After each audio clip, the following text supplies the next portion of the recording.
What is your take on the true Jahad? He looks badass. I got. Hey, wait, that's a triple play. New episodes, I couldn't wait. Yeah, open your mind at the first gate. Press play, no need to debate.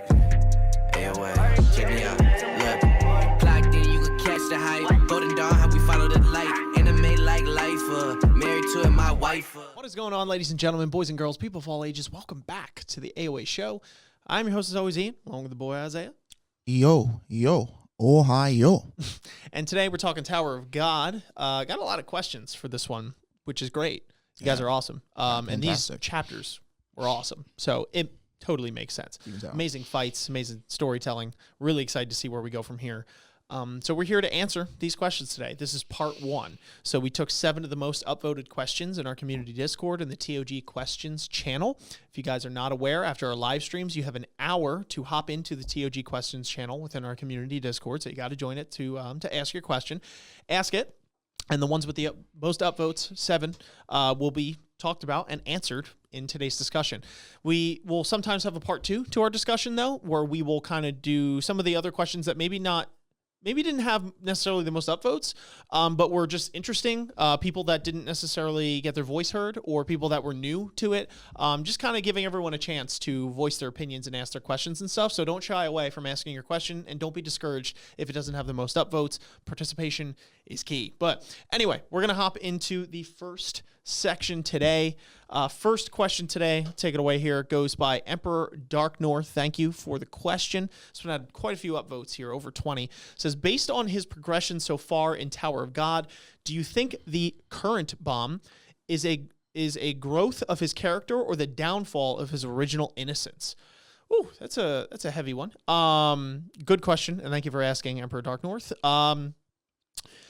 I don't think it's a downfall of his original innocence. I think Baam has basically stayed pretty similar in his moral code and his moral guidepost. I think that generally speaking, the underlying root of what spurs him to make his decisions in terms of what's right, what's wrong, has been pretty similar, I would say, across the board. Baam is pretty consistent. He's human at the end of the day, so he has his little quips. He holds little grudges. He calls a knock a lizard or whatever, like all those silly things. But when it comes to what's right, what's wrong, he's been pretty consistent across the board with that. Hell, he's even been pretty consistent over disregarding that when it comes to Rachel.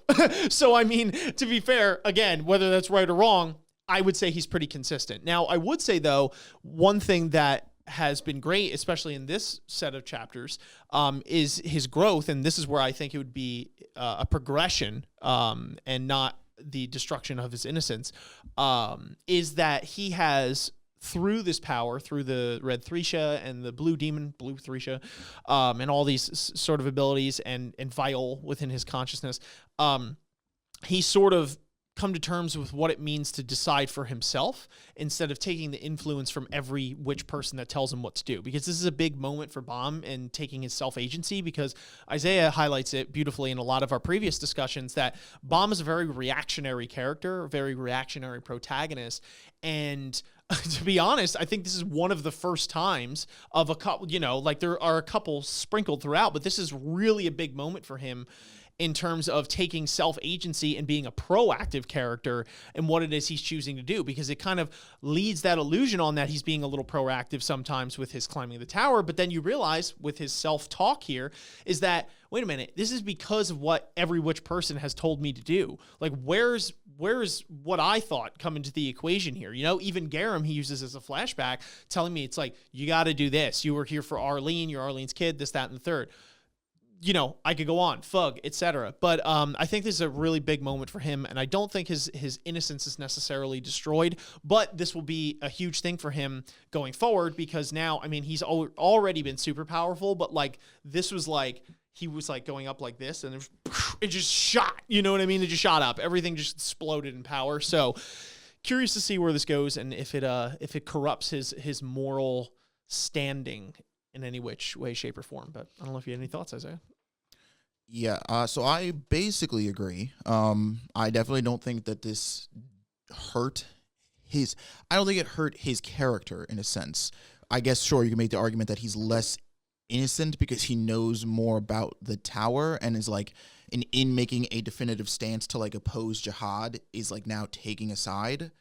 But like I guess what I'm getting at is the question frames that like it's a bad thing sort of, and I don't think that that's the case. I think again all of this can kind of be encapsulated under Bam's growth, like just as his progression as a character, because yeah, like you were saying, he has been a very reactive protagonist, and up until now, he's had some moments in the workshop arc and the a couple of the other arcs where like scenes or moments that he sort of stepped out of that and like made a decision or decided to do something or confront somebody, etc. But like this is the first time where he even he makes these bold proclamations and really like sits down with his with his literal demons and comes to terms with who he is able to finally identify and proudly proclaim who he is and say things like, now I'm fighting with my own power. I'm not using everybody else's skills, that have got me here so far.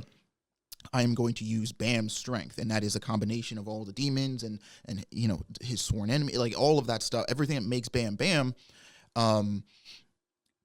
He's now utilizing that, and even has the proclamation of his goal when he's fighting Jahad, where once Jahad sort of goes through his ideology basically of like what it is he thinks and why he's doing what he's doing, he's like, okay, well, if that's what you think, if that's the excuse that you're using to destroy the lives of as many people as you've destroyed, then my goal is to destroy your like that goal, that vision of yours, because it's corrupted and it's not, it isn't, it's a fallacy basically.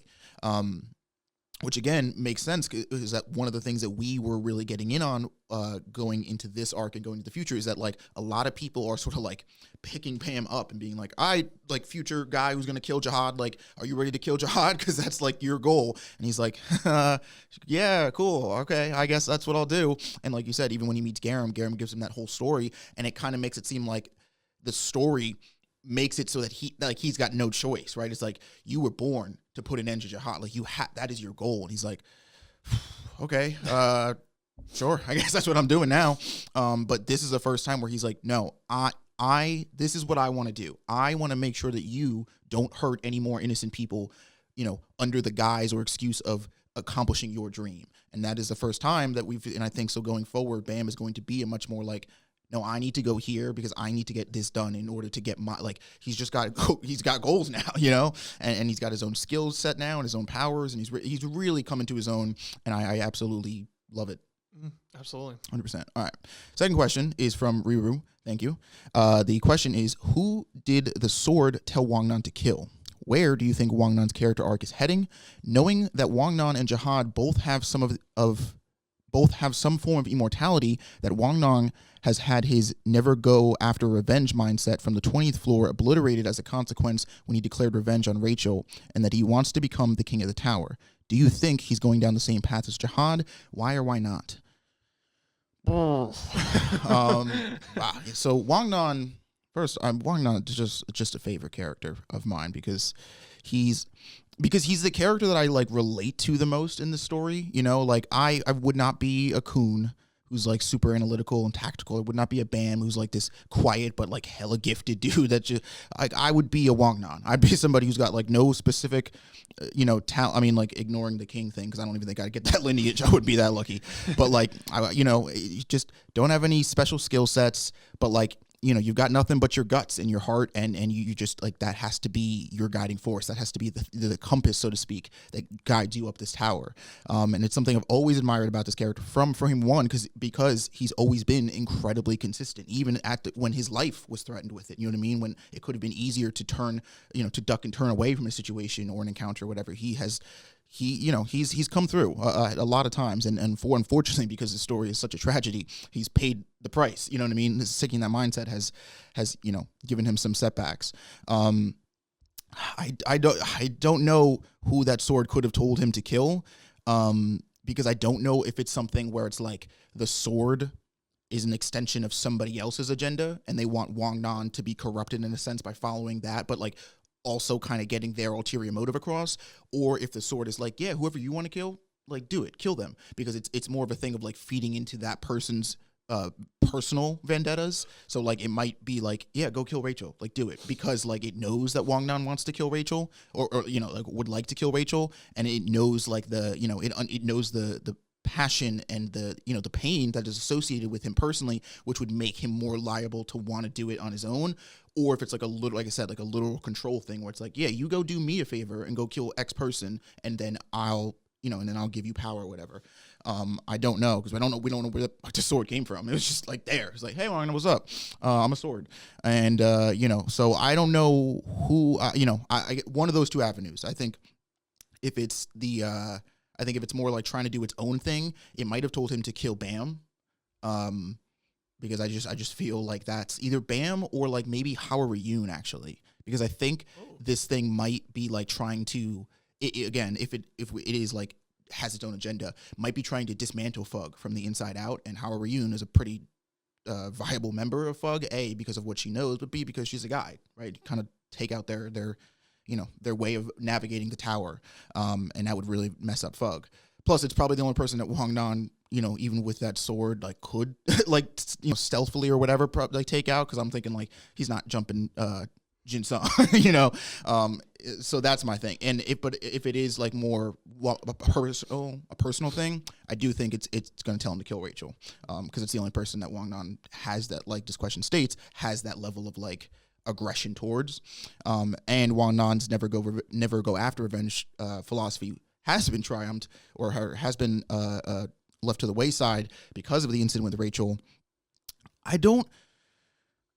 It's tough, because he's like, in my mind, he's got every reason to, but again, the reason I love Wangnan as a character is that I don't think he will. I ultimately do not think he's going to go down the same path as Jahad, because I do think that regardless of what this sword is going to grant him, regardless of what it wants to do, I do think Wangnan, like I said, his power, his ability is his moral compass. Like he could not live with himself if he had to kill somebody, like just to get power. Like I think he'll be presented with the opportunity, and it might even come down to an altercation, but I just can't see him doing it. I mean, and I don't want to like put him up on a pedestal, so to speak, because I don't want to be like, Wangnan would never take a life, because I think if a situation arose, like he would. But I guess the thing is, like, going down the path of Jahad in my mind says more about like him taking a life that he doesn't have to, and in pursuit of power, which is not something I think he would do. If it's like in self-defense, or like it's kill or be killed, maybe. But yeah, I don't think he will. I think he might be going down a similar path, but I actually think, and I don't know, I haven't looked at the other questions, but I think Baam and Jahad, to be honest, are much more attuned as far as the journey that they have on the tower. I think Wangnan actually is at least in my mind, not that I wrote the story, but is being set up to be the antithesis of Baam and Jahad, in the sense that like they're these two incredibly gifted people like out the gate who are like have this fate, and Wangnan isn't, right? He's sort of an outlier. He's a variable in that sense, where nobody expects anything of Wangnan, but in a way that's what makes him such a valuable asset, because it's those people that you don't expect anything of that are the ones that are the most extraordinary. No, I mean, you hit every nail there was to hit. It's a long question. So no, you're good. You're good. I'm not saying that's not a bad thing. I think it was well put. Yeah, the only thing I could see with who did the sword tell Wangnan to kill, the sword looked like very Jahad brand. In the sense that it was like a thorn, that red thorn thing that came out. I don't mean thorn literally the way I literally, or a horn rather, the red horn. Mm-hmm. It's kind of Jahad's thing. So, or at least the demon that's residing in Jahad. So definitely seemed like a very Jahad thing. It was also gold. It was like golden red. So if anything, I would assume that it wants Wangnan to kill someone that Jahad wants dead, or whatever like the seed of the king is, or something that maybe transcends Jahad but also has an influence on Jahad. So what if it tells him to kill Karaka? Maybe. Ooh, that's interesting. That's an interesting. Because I actually do remember now the sword refers to him as one who has the seed of the king. Like it identifies Wangnan specifically, because I think it scouted Wangnan out like specifically. Ooh. It was like, I know who you are. You want some power, I can give it to you, but you got to eliminate all your enemies. Oh, okay. Interesting. Yeah, I don't know, man. There's so many characters, and it's like so many characters we've also yet to meet. So it's like, you know what I mean? It could be someone that we haven't even met yet, you know, or not going to meet for a while. I don't know. And all of a sudden it just happens. It's like, it was that guy. I wanted you to kill that guy, you know. I don't know. But I think Isaiah answered that question very well. So I'm going to move on to the next one. Next question comes by Vladimir. Thank you for the question. It says, what is your take on the true Jahad? What kind of key is that bracelet, and what kind of power do you guys think it'll unlock? What is your take on the true Jahad? He looks badass. I gotta say, dude, I'm not gonna lie. Like, I can't get over how fucking badass he looks. I'm not like, maybe it's like my love of like history and just like the Roman Empire that just like, it's just this aesthetic is very like chieftain Spartan, or like, you know what I mean? Or like Roman legionnaire, you know? Just picture like when like, you know, when he comes down and he's meeting Data, Jahad, and Baam, they're all like, oh fuck. And Eon's like, oh shit, it's the real Jahad. And you're there and you're like, dude, sick armor, bro. Dude, he looks like Julius Caesar, but just like 8 foot tall. You know, and it's like Julius Caesar and like Michael Jordan combined. It's just like, I don't know. He looks badass. So I'm just like really excited, and I was pleasantly surprised when he came down, because honestly, I would have taken him with the goofy shorts still, because I just thought that was hilarious. But I'm like, I don't think this is gonna, you know, like he's gonna come into his own. But yeah, I think my take on the true Jahad is that he's seen some shit. Like that's really what it's been, right? And like, you could take that in terms of like, he's lost someone he loves, whatever the case, right? Like Arlene, the whole thing there. Excuse me. But Jahad knows a lot on what's going down in this tower. He's in charge of it. And so there's something that is being hidden from the audience, obviously, that this guy knows that's like big. That's what I'm saying. Because for Jahad or anyone to be flipped into what's going on, I think there is an argument to be had that it might have been just a gradual process from everything, but I think a culmination of all the things that he's seen while going up has definitely warped his perspective on what is important, what is not. I mean, the guy's trying to control fate as we know it, which is interesting because it kind of is the antithesis to this adventuring, exploring the unknown style thing, right? It's like trying to predetermine everything that happens, so there is no unknown, right? So it's like, but unfortunately, that then will stunt growth, where it's like the adventurer aspect of them, it's like there's always this continuous growth to be had. So I'm curious to know what that is. And I mean, this is like super endgame, but I really want to know, like, when they finally get to Jahad, it's like, what the hell's on that floor? Why didn't you go? You know, what is it that you've seen that makes you think that like this has to be the only way? I don't know, man. There's just, you know what it is? My take on him is curiosity. I just want to know what the hell happened, and why he's doing what he's doing beyond just what other people have said. I want to hear it from him, you know, and see what it is, you know, that's given weight to this alternate persona of him, or his true persona, you know? So it's interesting. What kind of key is that bracelet, and what kind of power do you think it'll unlock? Can monitor your heart rate. I don't know, bro. The thing, I have no clue, man. They like, some of these questions are really tough, and I feel sometimes it's like, it's better for me to just keep my mouth shut rather than just say something completely stupid, because I just genuinely have no freaking idea what the heck that bracelet could be. It might just be an artifact of Arlene, like something that she wore. It might have some sort of data or something encrypted in it. I don't know. You got any thoughts on this one? I do. Okay, I'm going to roll back to the beginning of the question, though. As far as my take on Jahad, I think he's a pretty. I think Jahad is a very prime example of the kind of character that, like, he is, this like dictator-y kind of like king, like I'm in charge of everything. But I think the stuff he's seen going up the tower, and even like stuff on the 134th floor, has has corrupted him and has sort of broken down his original persona and sort of, you know, warped him into the version that we see now. But I don't think that like he's this guy who's like, listen, I know the truth about everything. I actually think it's the opposite. I think that he thinks he knows everything, and I think what he's seen, he thinks is all there is. But I don't think by definition that can be true because we know that he hasn't cleared the tower. We know that he just stopped climbing after 134, which tells us that at the very least there's one more floor. So how can somebody who hasn't actually climbed the whole tower know everything? You know what I mean? Yeah, so yeah. I think whatever he saw made him so scared that he was like, no, we're done. That's it. Yeah. But again, that isn't. So I think what it is it's a man who's run out of fear and fear of the unknown, who has now decided to like sort of stop, like I said, and place his empire here, right below that, and have all that trickle down, where it's like, okay, the thing he is he's like, you don't understand. I've seen things like the enemy that we're fighting. To him, that is whatever is ahead, because he doesn't know what it is, or he can't even contemplate it. Because the thing that I always come back to at the end of the day is Jahad is somebody who is, who touts himself as being on level with the gods and having this sort of like almost omnipotent viewpoint and perspective. But I don't actually think he does. I think he's been shown that.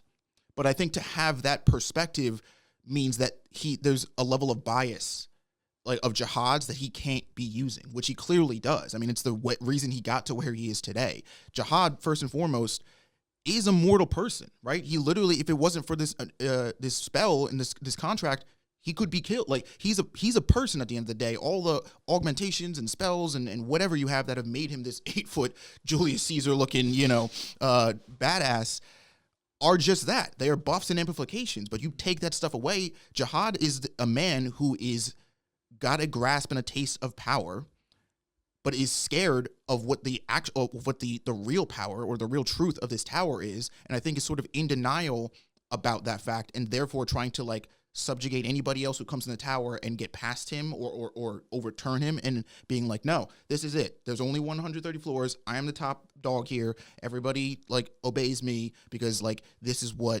my role, right? Because if he accepts and acknowledges that there's a higher floor, that there's a stronger, enemy maybe than him, or that somebody could even take his position, then he loses the only thing of value that he now has, which is his identity as the king of the tower.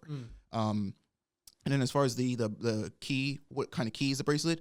Gustang, I believe it's either Gustang or Edon, or maybe both of them, refer to this bracelet as being the thing Baam will need to take to defeat Jahad. So I do think it might have something to do with being a way to nullify his immortality contract with the administrator, because that's kind of like our biggest thing here is that, like, if that's not gone, he literally can't die. Like, we could hit him with the strongest attack in the world.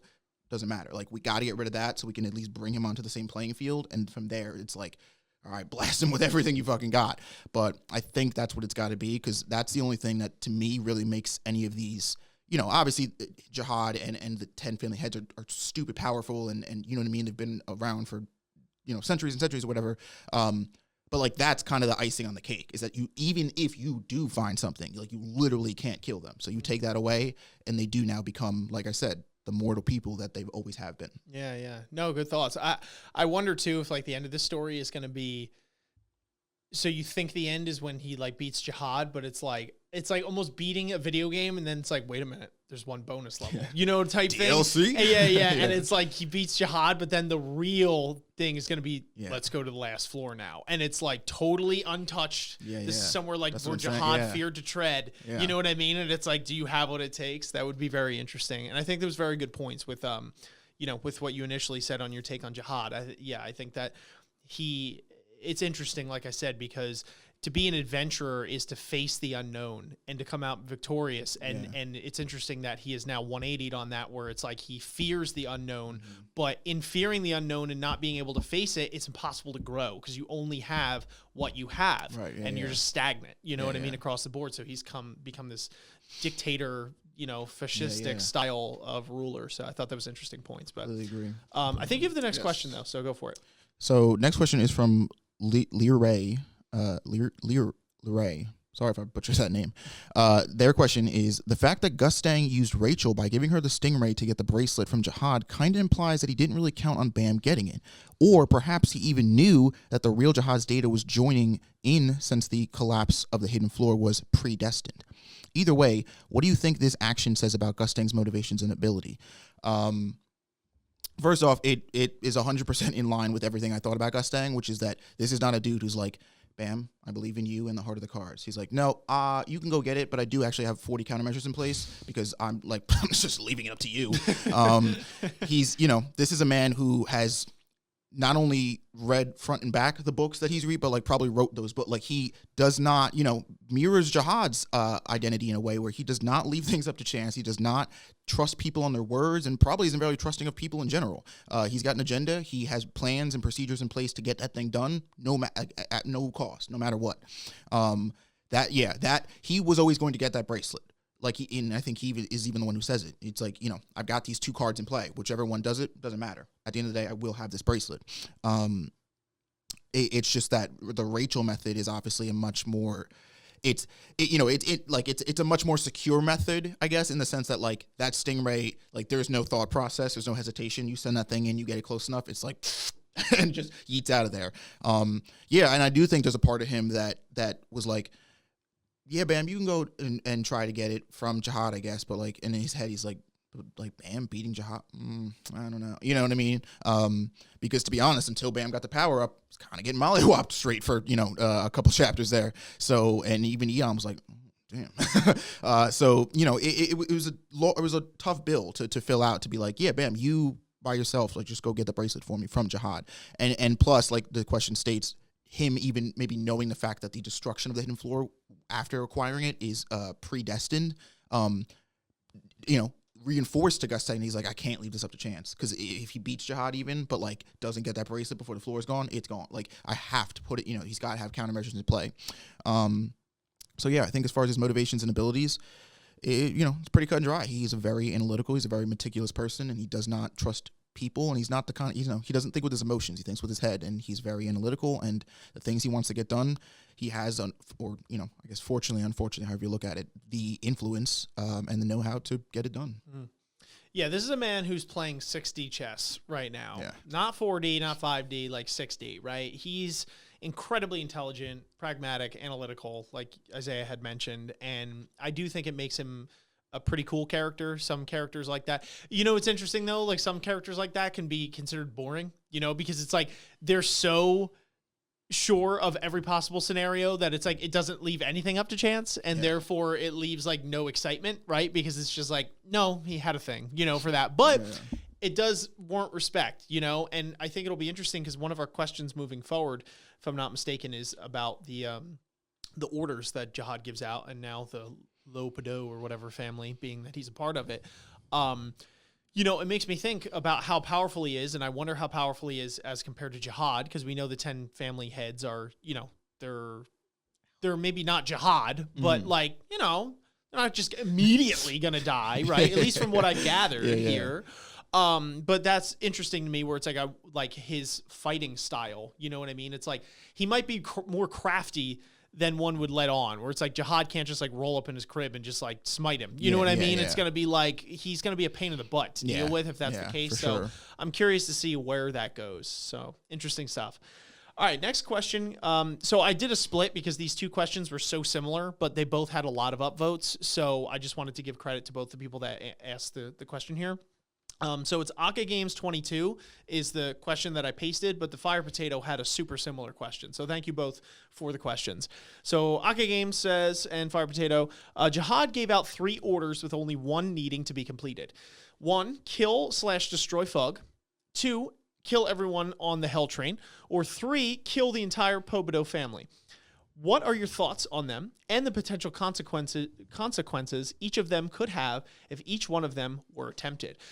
So right off the bat, I mean, number 2 seems to be the easiest one, right? Kill everyone on the Hell Train. Like, if I was the higher ups there and I'm looking at these orders, take down the entire organization of Fug, go against Gustang and his entire family of roided up freaks, or go kill everyone on the Hell Train. Yeah, kill those kids. Yeah.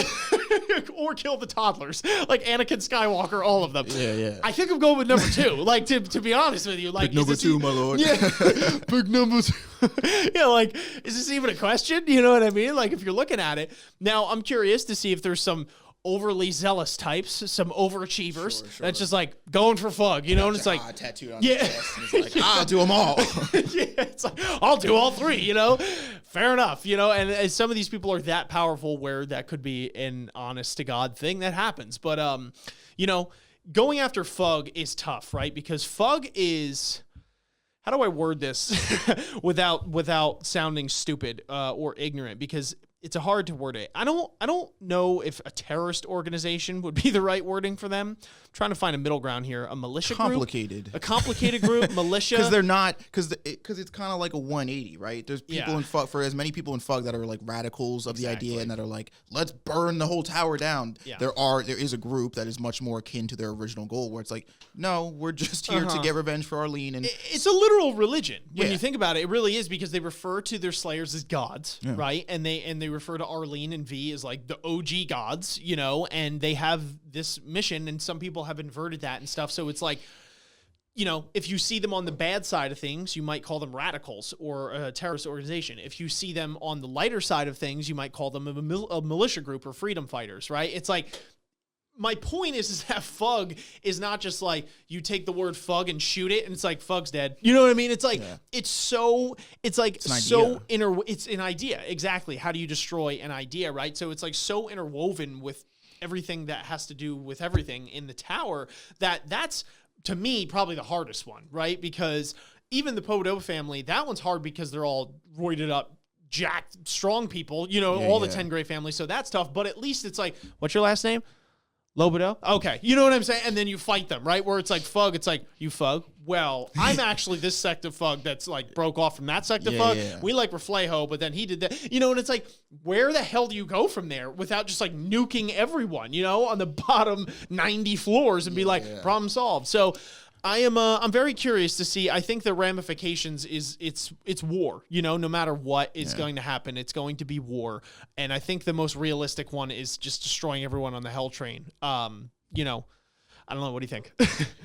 So I definitely think it's interesting that the orders that he gave, and I in a weird, fucked up, you know, twisted way, this idea that Jahad always executes orders in threes, and he's like, pick one. I want you to choose what thing you do, because he doesn't want it to be like, go do that one thing. That's it. Like, do it or die. You know what I mean? It's like, no, like, what are you talking about? In the Jahad Empire, everybody has choice. You can do what you want. You can do 1, 2, or 3. That's choice, right? You know what I mean? And it's like, of course, these people he subjugated and or brainwashed and like really got in under his thumb. You know, we even see those two people at the very end of the chapters we read who just got introduced. They refer to it in the exact mind. They're like, when Jahad gives out these orders, like lowly servants like us, like we, you know, it consider it an honor. And it's like, you just, you know, you pick one and you have to choose what path you want to take, so to speak. But obviously it's like, you know what I mean? Like I said, it is that in a fucked up sense, because it's not, right? If you narrow somebody's choices down to 3 options and you're like, no, you have the choice. It's like, well, realistically, I could choose the 4th option, which is to not do any of them. But I feel like that would get me under some hot water with you. So it's like they don't actually have choice. But so I think that's interesting in itself.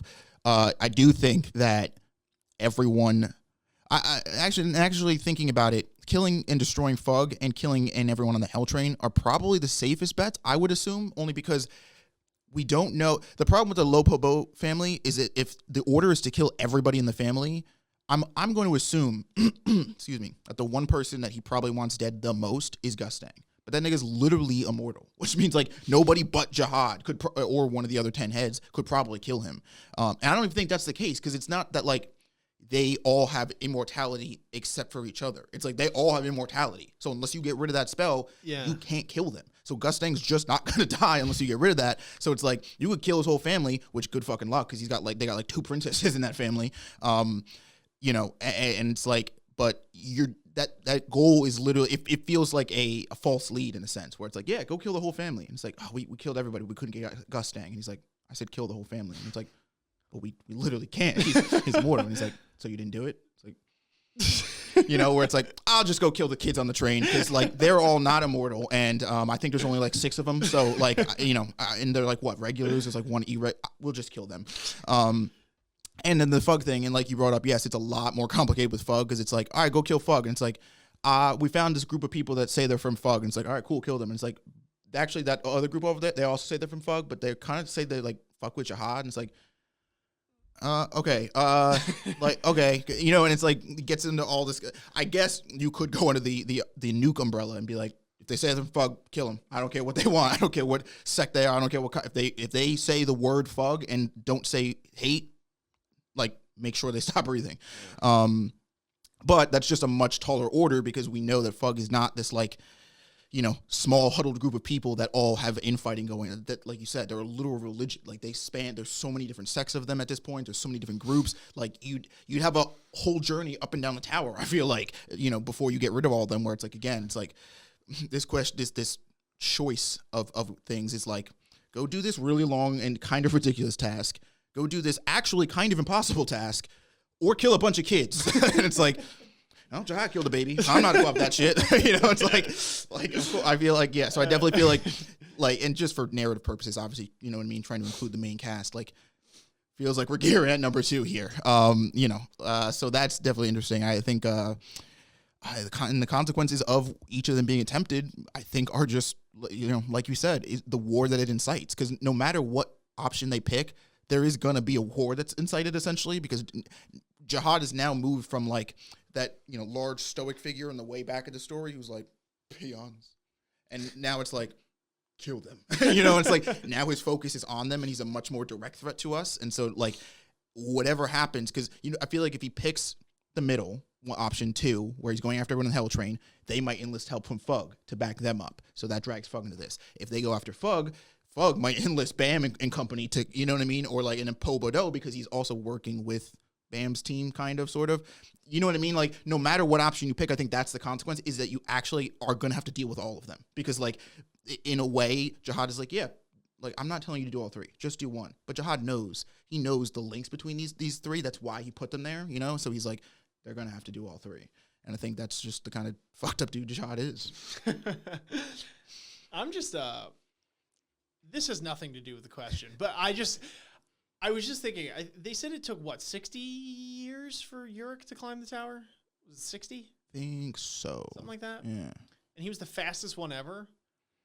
We've gone through, 8 years in total with, this whole squad? There's going to be a lot of time skips coming up, right? Yeah, there's got to be a huge time skip, at least at the end of season 2. I think so, where yeah. it's if anyone's going to be able to break that record, it's Baam. It's Baam, yeah. But I mean, even breaking it, it's implied Yurik is 4th strongest dude.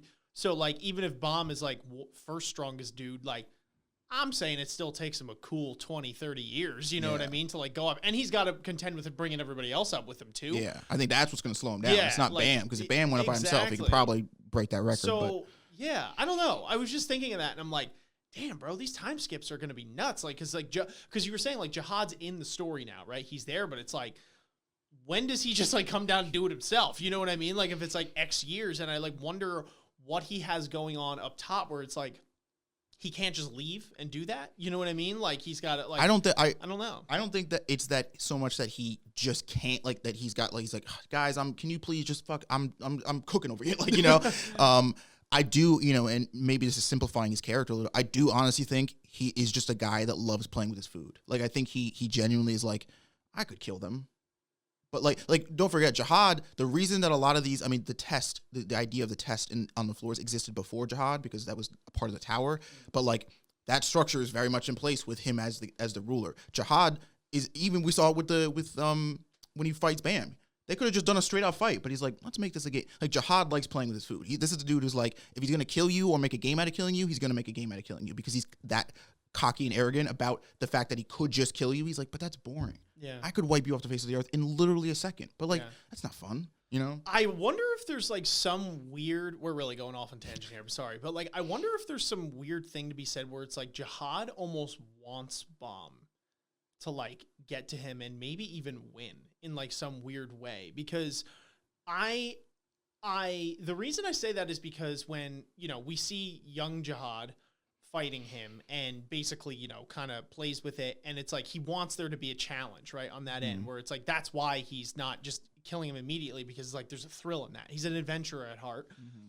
And then when he, tells Jahad later on, where it's Big Jahad comes down and he tells him, he's this guy got to come here. And it's I don't know. To me, it's Jahad's you're going to regret that. There's things I know, etc. But then, and he issues the order. But again, I'm curious to know, why this is a guy who now seems to have all of his bases covered.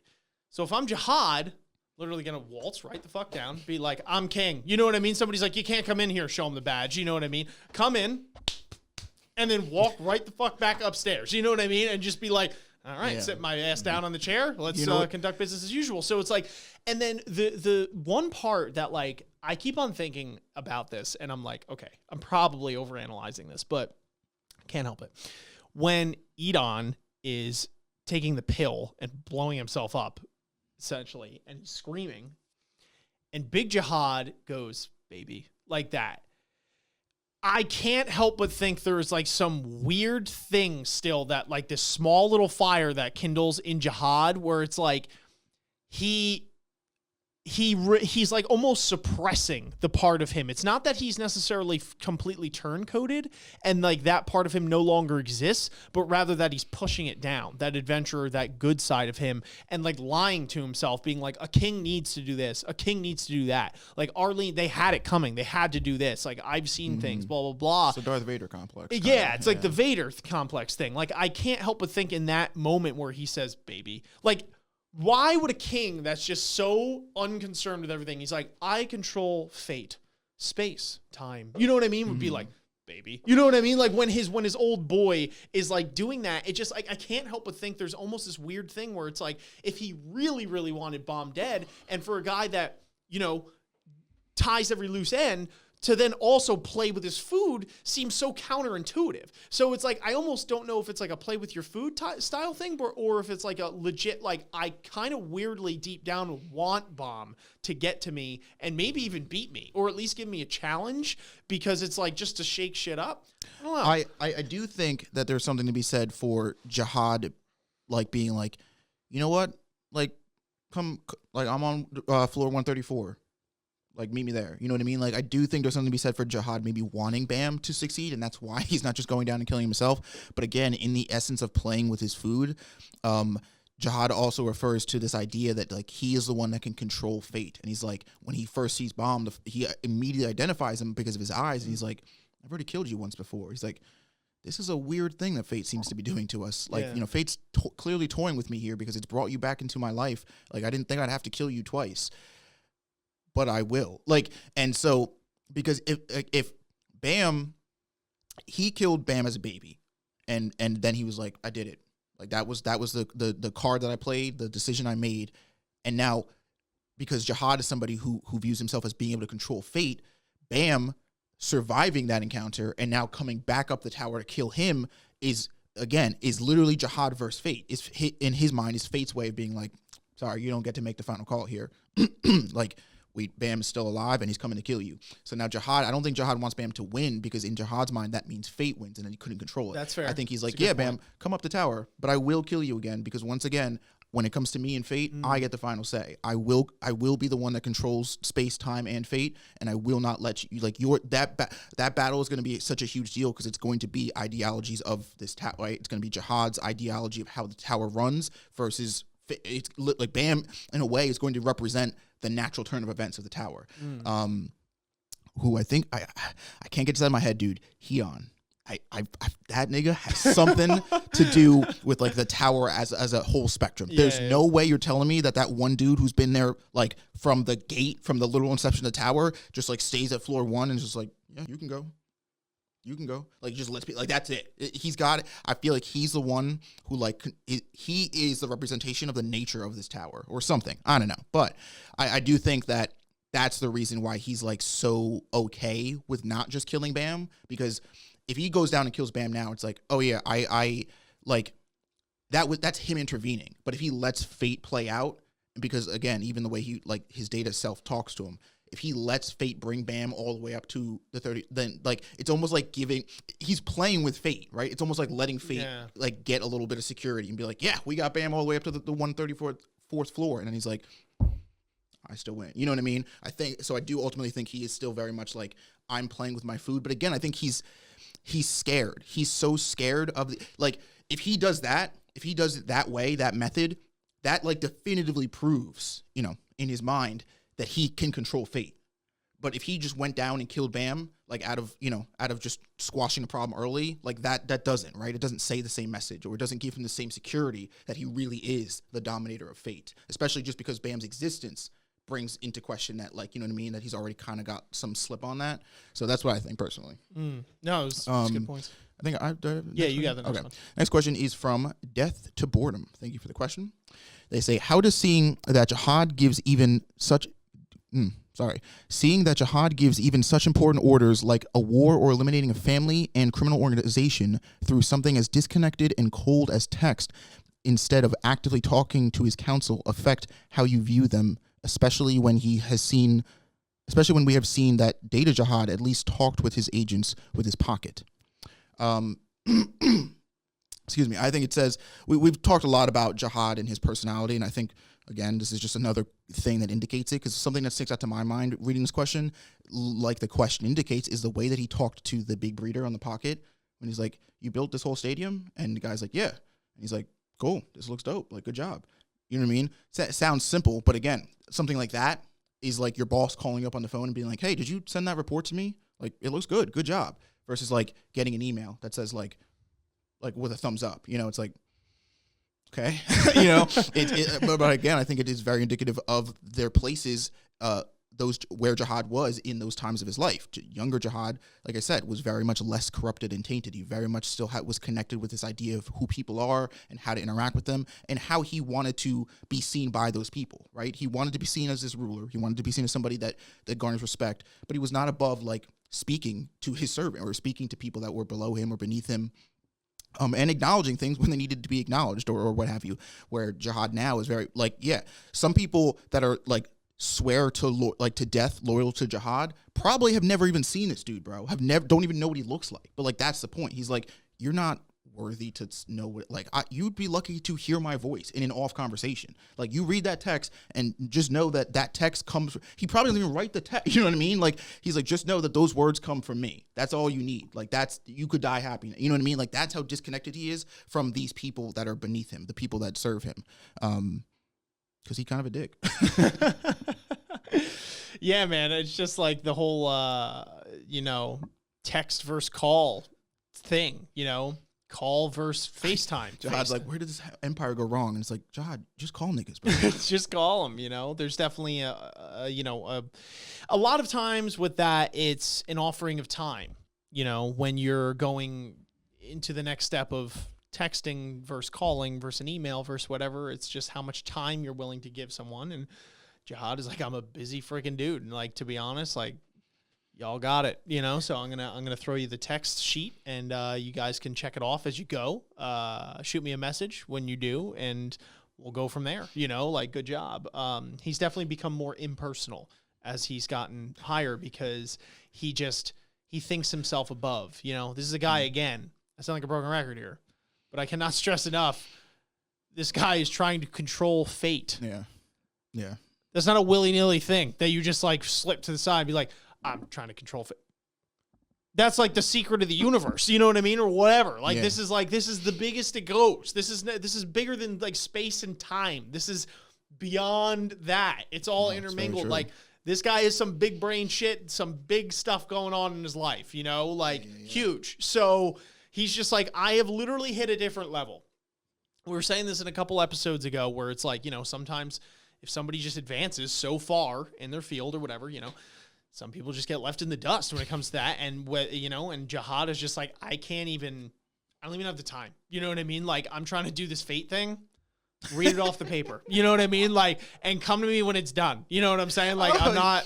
Your answer, like, frames it as like, look, guys, you don't get it. Jahad is just really busy, okay? Like, it's not that he's like you're Jahad's PR guy, where it's like, yo, Jahad hasn't called us or talked to us in forever. What the fuck? And you're like, guys, look. When you're somebody trying to control fate, that's a lot on your plate, okay? Just because Jahad hasn't come and called you guys, rest assured, Jahad loves each and every one of you. Meanwhile, Jahad's like up there, literally sitting in his chair, just being like, who can I kill today?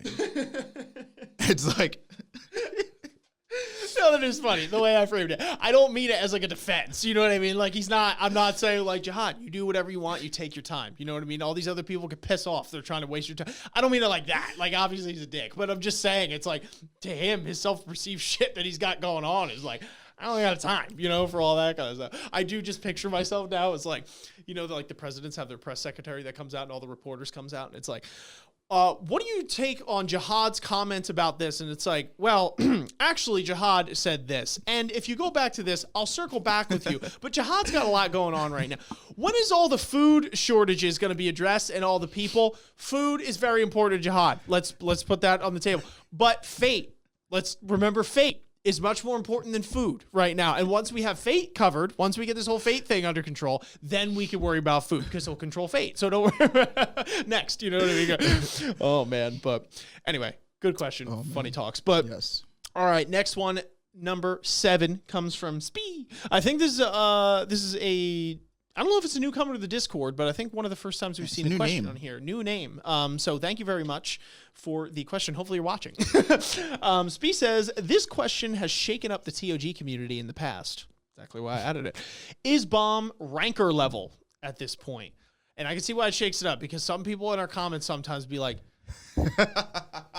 let me get one thing fucking straight. Did you just compare a fucking regular to a ranker? A ranker.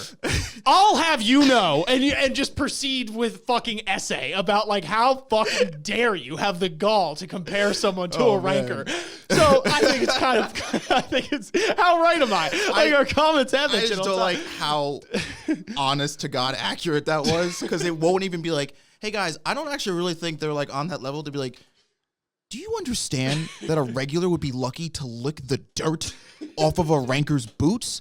I can't believe you even use the English language in such a disgusting way as to compare a regular to a ranker.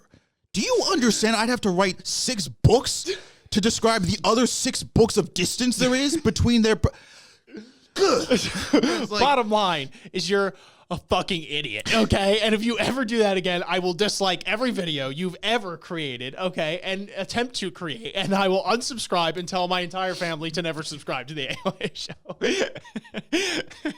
show. So I think this is a funny question for starters. And it's a lot of that is...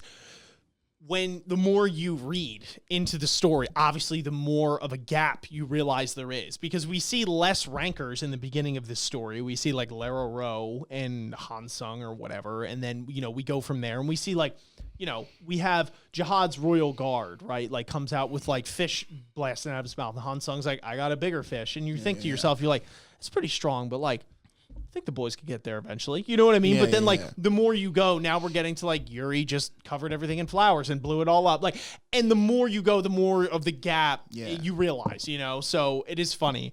But to answer the question, is Baam ranker level? Yeah. I actually think, I genuinely do think like after all that being said and done, right? And the only reason I say that is because if I'm not mistaken, they compared Edon and Jahad to being able to compare with some rankers, I think. Or maybe I'm getting this wrong, and civilly, you can correct me if I'm wrong civilly, if I did misinterpret this. I don't know if it was a question that somebody posed in a previous discussion or if we read this somewhere in a blog post or something, but I could have swore someone somewhere was saying that Jahad and Edon, like at this point, are so strong that they could probably compete with some rankers at this point. You know what it was? What was that about? If I remember correctly, it's when Data Jahad and Data Edon first fight in that weird place, in that little like palace or whatever, and Hansung Yu gets there, like ends up coming in, and he notices the fight, and he's like, oh my god, this is one of the 10 family heads and one of the future leader of the tower before they were even rankers, because at that point of their journey, they hadn't even gotten to the top floor, right? You have to clear the tower to become a ranker. So I think they were saying they were stronger or appeared to be stronger than rankers when they weren't even rankers yet, just because of the scale of the fight that was happening. Yeah. He was so like impressed because he's like, they're not even like technically rankers, but like look at their power. Yeah. I think that's what it was. 'Cause Okay. I remember that conversation specifically. So if that's correct, then yeah, I would have to assume that Baam is at that level, because if that's true and Baam just went toe to toe with Jahad, 1 + 1 is 2. You know, like that's it. Quick maths. So now, if that wasn't said and I misinterpreted that, then maybe not. You know, in the sense that, again, we were just talking about this before.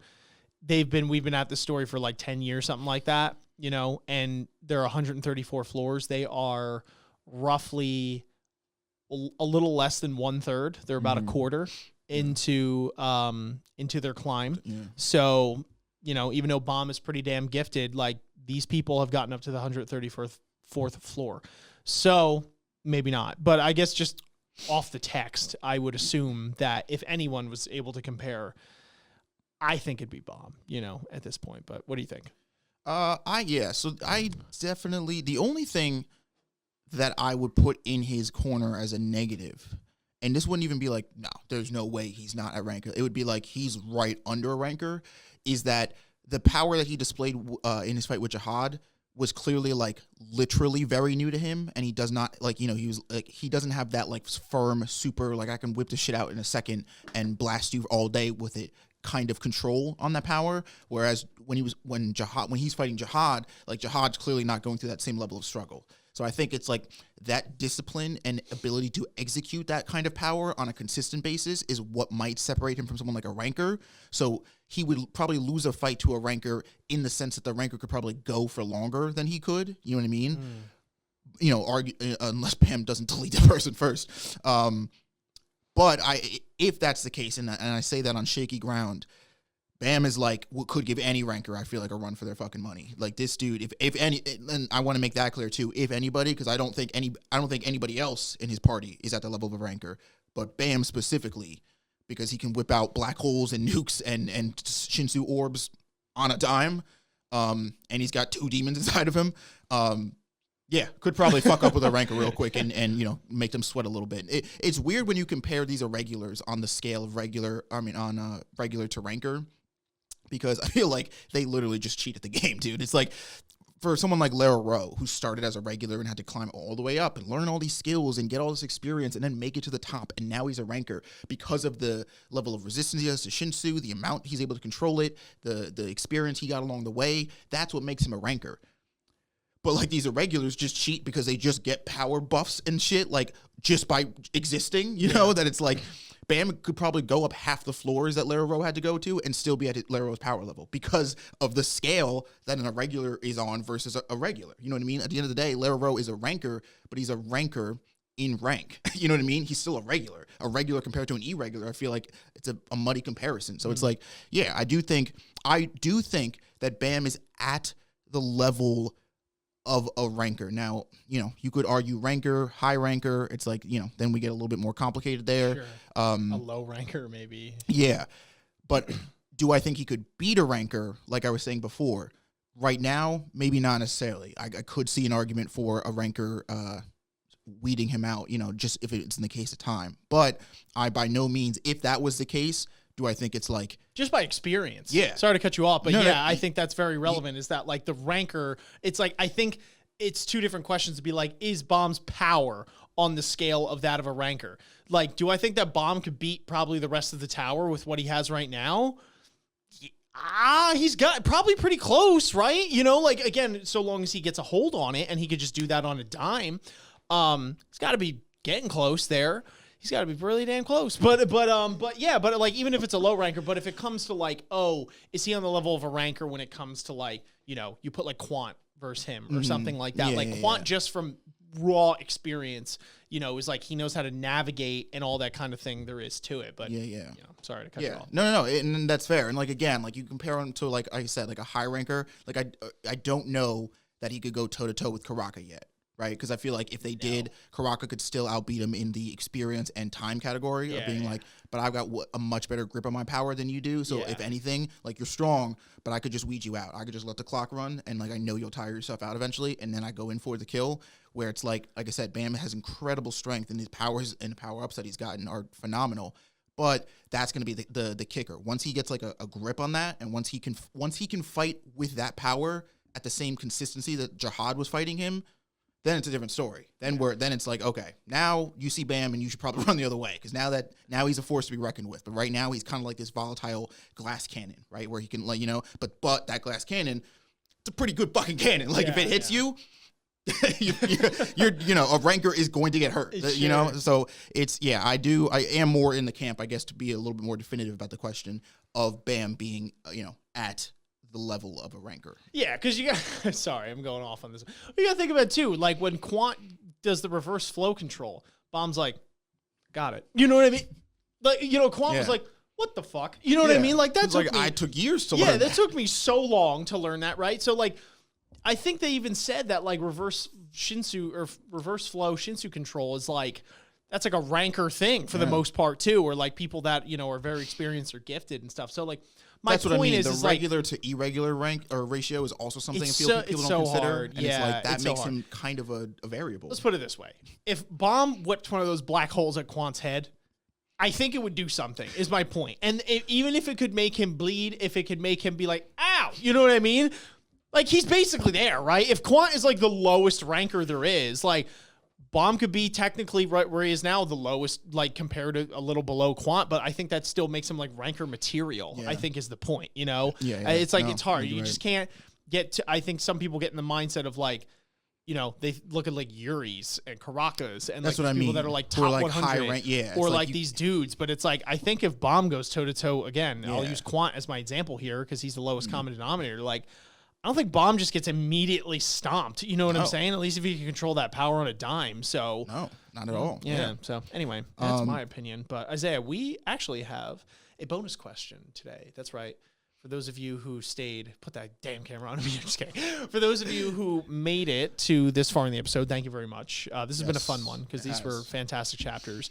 By the way, go watch the live stream if you haven't already. It's on AOA Reacts, where we have all of our live read-throughs from now on. So you definitely want to subscribe to the AOA Reacts channel so you don't miss any future live streams. But we have a bonus question today, and it comes by a surprise person. Isaiah, you want to tell them who it is? Our final bonus question comes from our Tower of God sensei, Dr. Bonehead. So thank you, Dr. Bonehead. Thank you, Joe. For the question. His question is, why do you think White's sworn enemy is a sword? I know it was only on a panel, so you guys just thought it was weird, but think about it. He always brags about how using a weapon means there isn't any emotion attached, etc. But deep down, does White hate that about himself? Or is it resembling his bad upbringing, or maybe even his father? There's some super interesting character stuff right there. Definitely agree that, and this is again why I like White as a villain, because I think just the fact that the story is taking time to like flesh out this part of the character, where it's like White, his goal here is like, I've got to kill my father and like get over that obstacle so I can become the family head. But it's clearly such a traumatic thing on White as a character that, or Joaquin, however you want to identify it, like that is what spawned all of this, but it like wasn't out of like this superiority complex, right? It was out like the original intent here is emotion, like, right? The trauma that it induced of his father being like, if you're not a powerful weapon, you're nothing. Like, you mean nothing to me. Traumatized him, right? And he was like, oh fuck, and then so that coupled with this devil or demon that he ends up making a pact with to get this spell, I do think that the fact that his sworn enemy is a sword is not like, oh, White uses a sword, so his sworn enemy is a sword. Haha, funny. But that it is a literal, like a metaphorical call to the fact that White's philosophy, which again, like I said, is imbued on by his father, states that if you, and he frames it so well when he's talking to Cassino, you have to make a decision as to what kind of, what you want to be, if you're going to be a person or a weapon. But keep in mind, a weapon does not have feelings. A weapon does not speak. It attacks, it gets used, and then it goes back in its sheath. That's it. Clear cut. A person can do all those other things. You can speak, you can whine, you can talk, but a person is nowhere near ever as effective as a weapon, because a weapon always does what it's told and it always does its job 100% of the time. And again, your father telling you that as a little kid, a little fucked up. And probably, makes you think some fucked up things about the people and the world and stuff. And so I think his idea, his sworn enemy is that sword, I think, is in a way is White looking at himself in the mirror. It's the part of himself that he might not actually like that much, and it's the part of himself that is everything he was told he has to be in order to become the head of the Ari family, which is this, which is a sword. If he can't be, he has to, the sworn enemy. And I love how many of the characters' sworn enemies in this arc were some weird reflection on their past or themselves. And I think White is no exception, where it's like he sees this sword, but what he's seeing in that sword is himself. He's seeing the version of himself that he would have to be to kill his father. And I think the fact that it's sorry, we've been talking for a long time. The fact that it's his sworn enemy tells him that, or tells us as the viewers that it's like, maybe he doesn't, maybe he's not as fond of that vision of himself as he even originally. Because again, that's one of the things I love about this Hidden Floor arc, is that it doesn't make these characters confront problems that they're like, you know what? I really just hate chocolate. Like, I've told everybody I hate chocolate. If you give me chocolate, I won't eat it. And then their sworn enemy is a chocolate bar. And it's like, just give it an honest try. Just try it. Tell me what you think.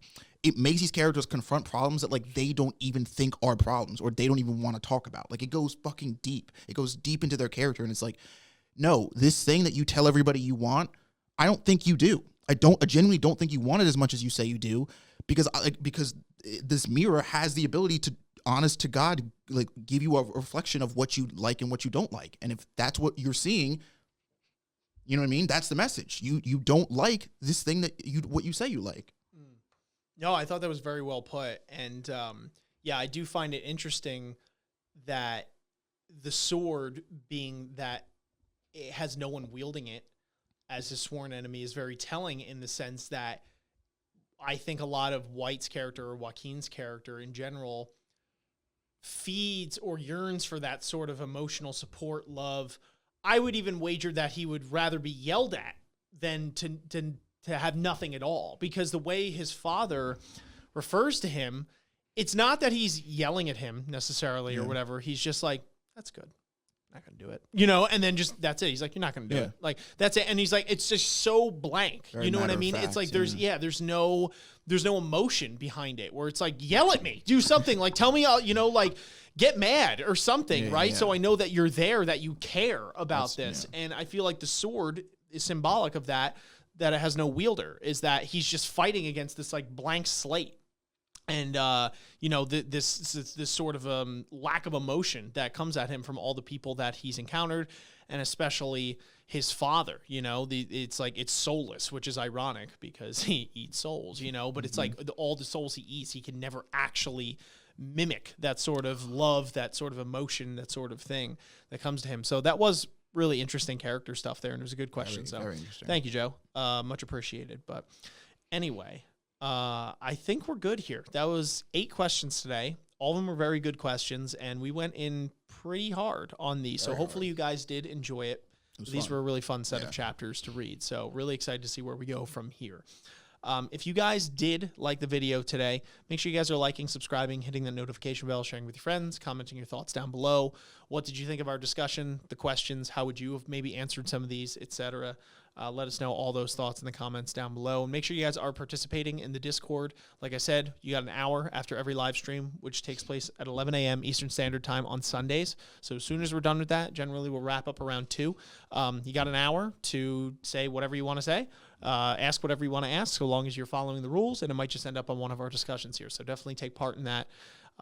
Goes a long way. So we also have our question of the day, or comment of the day here, and then we're going to have a question for folks to answer. So maybe your comment will be read aloud on our next discussion video. But before I get into that, I just wanted to quickly shout out our patrons and thank them for the overwhelming support that they show us. Couldn't do it without you guys. And a special thank you to Stoic and Nathan, our acolytes of anime. But with that being said, let's get into the comment of this video, comment of the video here. Isaiah, you want to read it? Sure thing. So this comment comes from Vladimir, who also had one of the questions. So thank you, Vlad. The question that we had in the comments, which what is the name, or nickname rather, that Wangnan refers to himself as?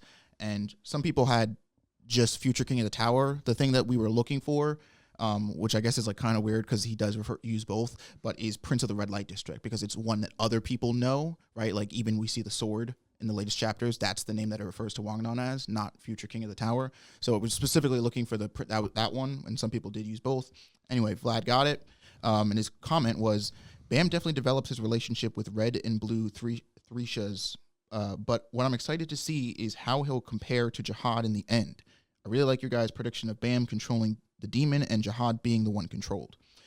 Yeah, I definitely agree that the relationship between Bam and these demons is pretty cool, and how he, like we were saying, how he sort of seems to be making them part of his personality, and like using them and controlling them, where, personally, I think it's the opposite, where Jahad has sort of been a little bit consumed by his own power, or consumed by the demons that reside in him. So thank you for the comment. Fantastic. So our question for this one, because I didn't think of one beforehand, and I love asking whose position is what. What's Jahad's position? Because he does say what his position is when he goes to fight with Edon against his Giga Jahad self. So let us know what Jahad's position is, and then state your comment, and we might just read it in our next discussion. But that's all we have for you today. Thank you so much for watching. Thank you so much for listening. We love you all and your beautiful faces, and we will catch you on the flip. Peace. Peace. Ninjas are samurais, blaze of the kunais. Find me in the leaf of the cloud, screaming out Bankai. We just some ghouls though, who like seeing parts fly.